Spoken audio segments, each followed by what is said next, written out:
GHMC అంటే మనకు టక్కున మున్సిపాలిటీ వాళ్ళు పట్నం చెక్కున మెరిచేటట్లు సాఫ్ సఫాయి చేస్తారు, ఇంటింటికి నల్ల నీళ్లు పెడతారు, బిల్లు కట్టని వాళ్ళకు హెచ్చరిక చేస్తారు అనే ముచ్చట్లే అదికొస్తాయి. కానీ గా మున్సిపాలిటీ వాళ్ళు పట్నంలో స్పోర్ట్స్ మీట్ అని ఓ కార్యం పెట్టిర్రు. మరడ ఏం చేస్తుర్రు, సుట్టం లెక్క వచ్చిన మేయర్ మేడం ఏమన్నదో ఒక్కసారి చూసేద్దాం పారే.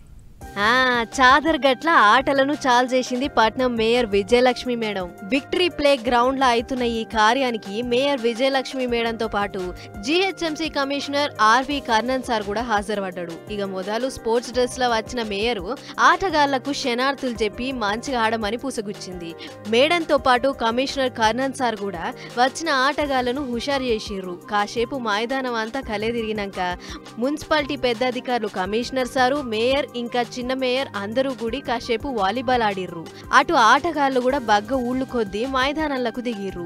అటెంక మేయర్ మేడం మాట్లాడుకుంటా జీహెచ్ఎంసీ ఆధ్వర్యంలో పెడుతున్న ఈ ఆటల పోటీలల్లో అందరూ పాల్గొనాలి, ఆటలు పైకి మంచిది, బగ్గ హుషారు ఉండేటందుకు ఆఖరికొస్తాయి కాబట్టి కొలువులు చేసేటోళ్ళు నాయకులు అనే తేడా లేకుండా అందరూ రావాలి, వచ్చి మీకు నచ్చిన ఆటలు ఆడాలి అని పూసగుచ్చింది.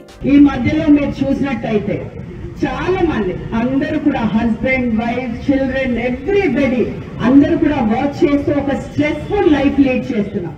గది అన్నట్లు రీఖాం లేకుండా కొలువులు పనులు అనుకుంటా ఉరుకులు పరుగులు పెడుతున్న వాళ్ళంతా అప్పుడప్పుడన్నా ఆటలు ఆడాలి, అట్లనే కావాల్సిన తాకత్ దొరుకుతుంది అని చెప్పుకొచ్చింది. అందుకే మేము ఎంత బిజీగా ఉన్నా మీకోసం మున్సిపాలిటీ తరఫుకించి ఈ ఆట పోటీలు పెడుతున్నాం. ఈ పోటీలల్లా కార్పొరేటర్లు కౌన్సిలర్లే కాకుండా ఎవ్వళ్ళైనా పాల్గొనొచ్చు అని మాట్లాడుకొచ్చింది. కాబట్టి సమయం దొరికినోళ్ళు ఎవరన్నా ఉంటే జర్రాసుంటవై క్రికెట్టో బడ్డీకనో ఏదన్నా ఆట ఆడుర్రి, మంచిదేగా.